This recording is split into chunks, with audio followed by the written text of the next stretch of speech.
À la une de l'actualité, le numéro 2 du Conseil militaire de transition au Soudan a promis ce dimanche la peine capitale aux auteurs de la dispersion d'un sit-in de la contestation.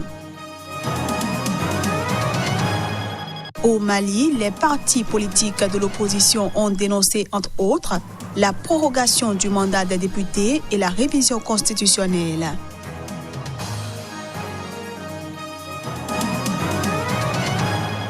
Et puis au Burkina Faso, les travailleurs des médias publics ont donné de la voix pour interpeller le gouvernement sur la nécessité de la transformation des médias publics en société d'État. Ravi de vous retrouver en ce premier jour de la semaine. À toutes et à tous, bienvenue. Je le disais en titre, au Soudan, un général a promis ce dimanche la peine de mort aux auteurs de la dispersion du sit-in de la contestation. C'était lors d'une allocution retransmise à la télévision publique. Le numéro 2 du Conseil militaire au pouvoir au Soudan a promis dimanche la peine de mort aux auteurs de la dispersion d'un sit-in de manifestants qui a fait des dizaines de morts et provoqué un tollé international. Cette déclaration du général Mohamed Daglo intervient alors que le Conseil militaire de transition avait reconnu pour la première fois jeudi dernier avoir ordonné la dispersion du sit-in en regrettant des erreurs qui se sont produites. La dispersion du sit-in était un piège planté par les forces de soutien rapide. Je ne devrais pas entrer dans les détails, car nous parlerons après l'enquête. Le but était seulement d'évacuer la région de Columbia et la route du Nil. Mais une chose différente s'est produite pour d'autres raisons.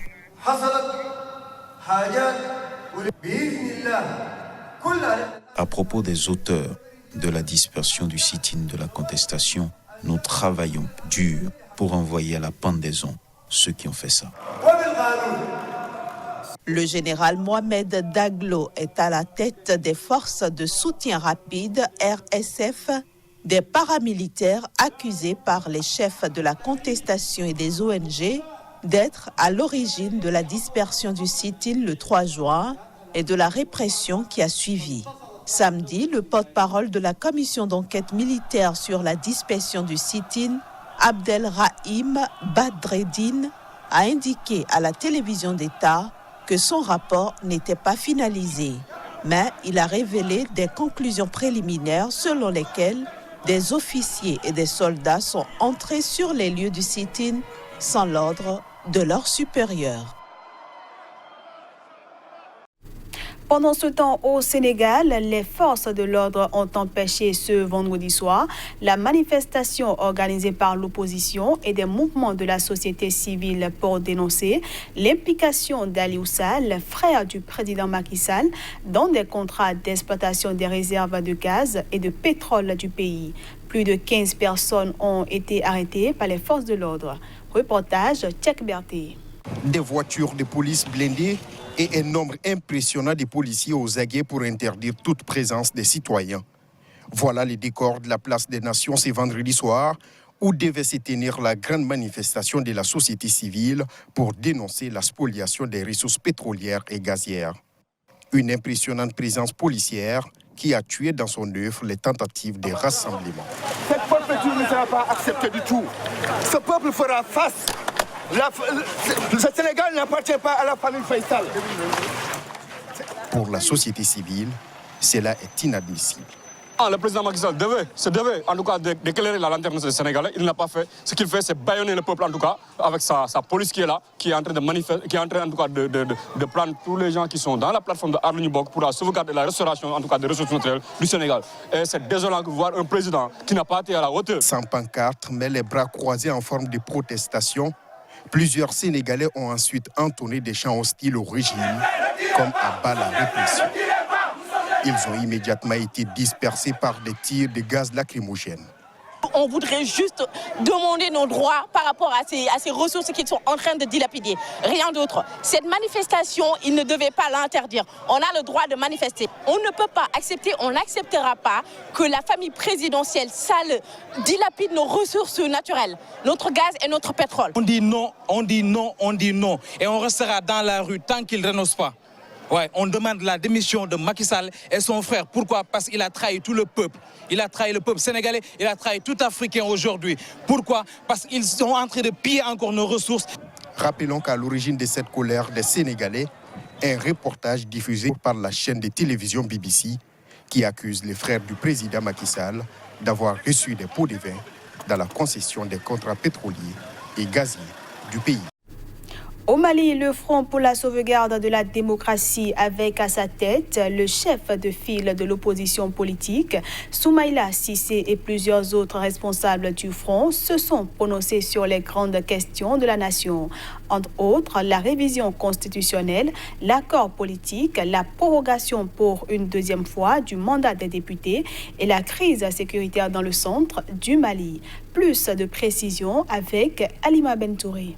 Éclaircir la position du Front pour la sauvegarde de la démocratie sur les questions de la nation, tel est l'objectif de cette conférence de presse.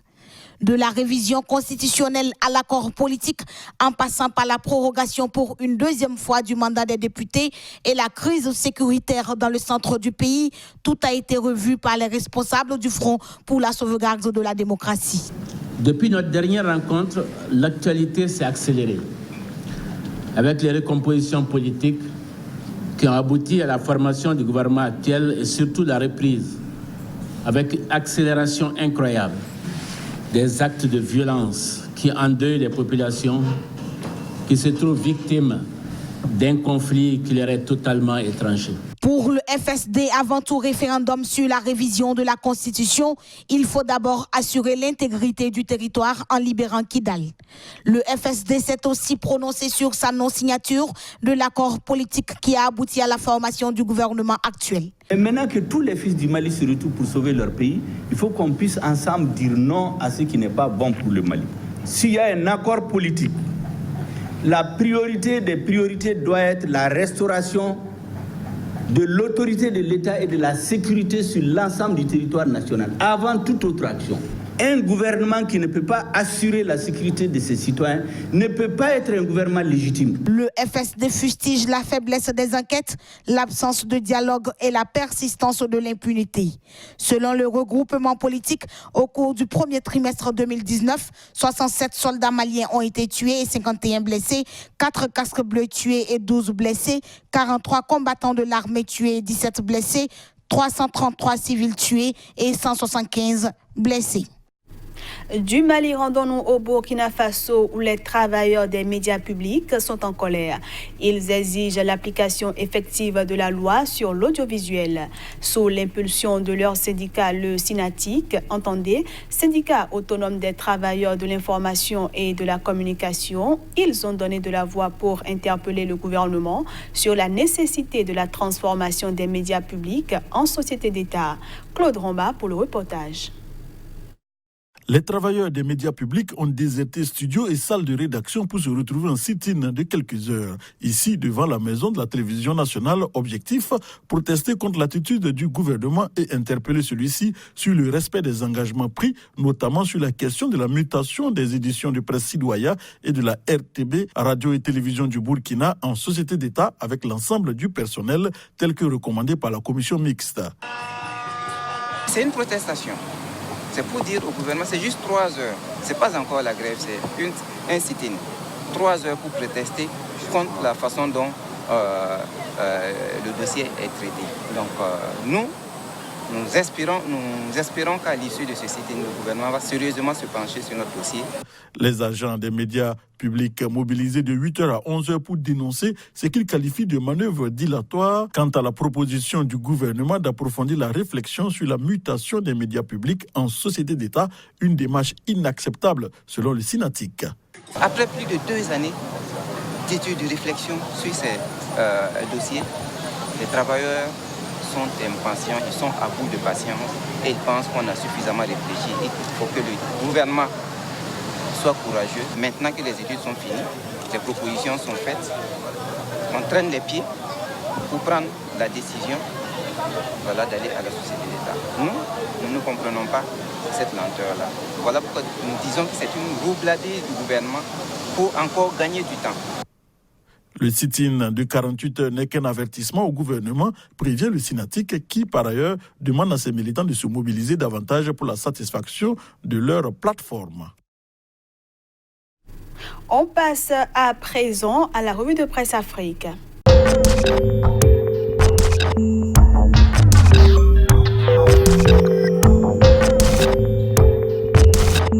Bonjour à tous et bienvenue à ce numéro de la revue de la presse africaine, en espérant que votre semaine a bien débuté. Nous commençons notre rencard aujourd'hui par la Côte d'Ivoire avec le sursaut.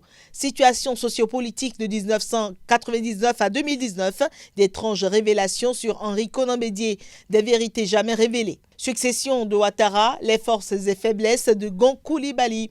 Le jour s'intéresse à la 27e assemblée de l'APF au Maroc, Guillaume Soro humilié. L'essor affiche incitation à la détestation de l'étranger. Bédié signe son mandat de dépôt pour la MACA. Discours irresponsable et xénophobe. Le Burkina Faso s'aligne derrière la Côte d'Ivoire. L'Express du Faso parle de chefferie de canton, des blessés et des dégâts matériels importants autour du fauteuil. Le pays préfère partager les propos de Achille Tapsoba. On veut nous obliger à dire que Kadri Désiré Ouedraogo est notre candidat. La gouvernance au Burkina, un sondage donne 4,72 sur 10 à Roch, la rançon de l'incurie et de la duplicité. Sidoya de proposer coopération sino-burkinabé sans complexe scolaire dans 5 mois. Gouvernance politique des citoyens insatisfaits selon un sondage. Le Républicain porte la voix du Mali. On peut lire à sa une « Tuerie de Sobaneda, recueillement à Bamako ». Nouvelle manifestation contre l'installation du siège du G5 Sahel à Bamako. Nous ne voulons pas être la cible des terroristes qu'ils ont fui à Sévaré. Un crochet par le Togo où Liberté nous fait lire PND et propagande comme une course dans un sac. Pas un seul homme d'affaires togolais de renom au forum Togo-Union européenne. Du côté du Cameroun, l'essentiel se positionne au premier rang avec à sa une « Crise anglophone, un attentat contre le dialogue ». Défis actuels s'interrogent sur la crise anglophone. Quels acteurs pour quel dialogue mondial féminin, les lions indomptables entre clans et illusions. Toujours au Cameroun, l'économie écrit à sa une, logistique, le sort de Bolloré scellé ce 18 juin au port de Douala. Autour du Sénégal, de faire parler de lui à travers Sud Quotidien, rejet industriel, déchets ménagers, péril plastique, Sénégal, littoral à l'agonie. Avec Le Témoin, on peut lire « Marche du vendredi sévèrement réprimée, un dialogue sous les coups de matraque ». Le Soleil s'appesantit sur le sort des enfants, protection de l'enfant au Sénégal, un dispositif juridique robuste.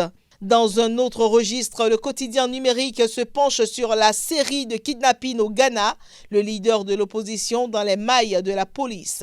Éthiopie, le recensement de la population prévu en 2020, reporté pour insécurité. C'était le dernier canard au menu pour ce lundi. Ravi d'avoir été des vôtres. Au revoir.